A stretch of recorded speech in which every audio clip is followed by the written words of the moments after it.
Let's start by asking the most basic question, what is a vector? And a vector is really just two pieces of information, direction and length, or what's also called magnitude. Two different words for the same thing. Now, length is a very physical, visual concept, right? It's something we can see, it's something we can measure. And the same with direction. It's our orientation. It's a very visual thing.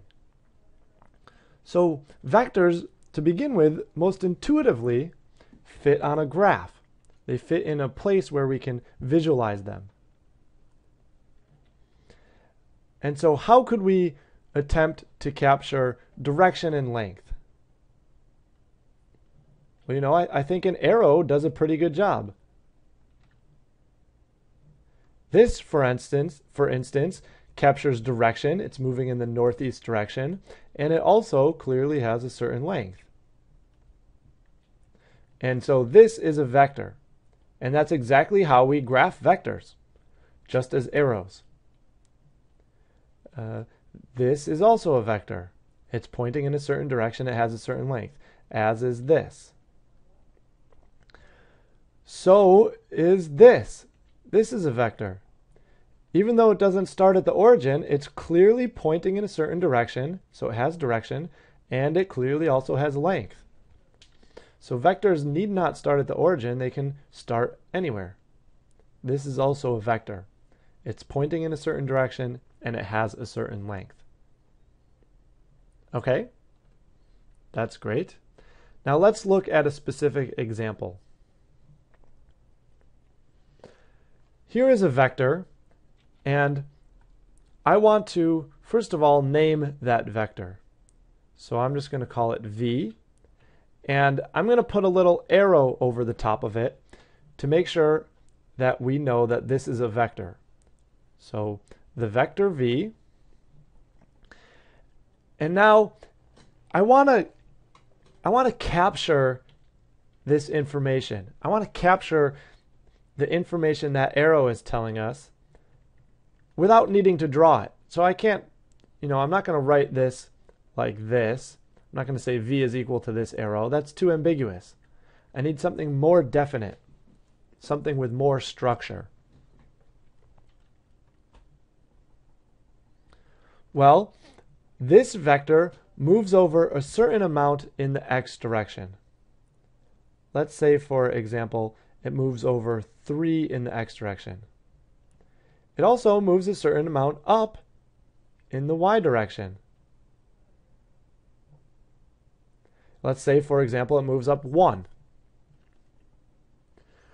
Well, now I can say that this vector is equal to its components. So that's a new word for us. It's equal to its x component, which is 3, how much it moves over in x, and its y component, which is 1, which is how much it moves up in y.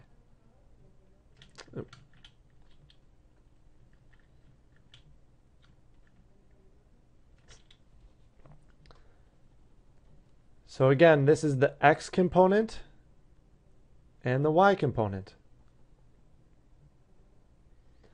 And now, anyone in the world looking at this vector, v equal to 3, 1, can go ahead and draw that vector if they want to. They know exactly which vector we're talking about when we write that.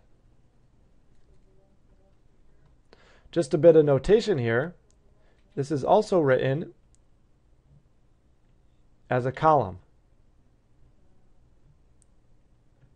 And it's the exact same information, it's just vertical now.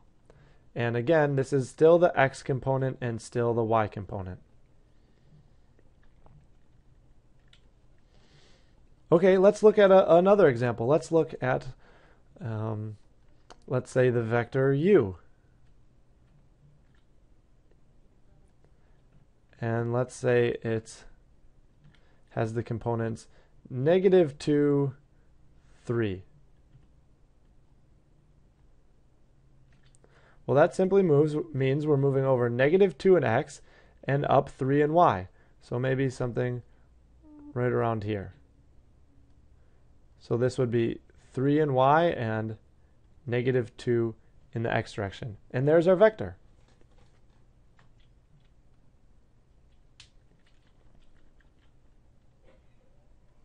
Nothing to it. And of course, we could have written this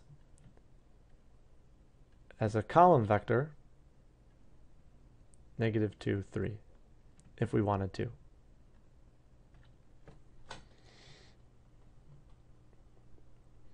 Okay, so we have that down, but what about direction and length? Does this capture direction and length? These just using two components, how does that tell us direction and length? Well, it tells us direction because this is the vector that moves over 3 in x and up 1 in y. That's its direction, over 3, up 1. It points in that direction. But what about length? Well, that's what we're going to talk about in the next video, but I'll give you a clue. We've formed a right triangle here. The components tell us the length of the base and the length of the height of the triangle. And what we're trying to find is this length here, which is the hypotenuse of the right triangle. So maybe you know some formula or theorem that tells you how to find the length of the hypotenuse of a right triangle. And if you do, then you can figure out the length of this vector. And that's what we're going to do in the next video. See you then.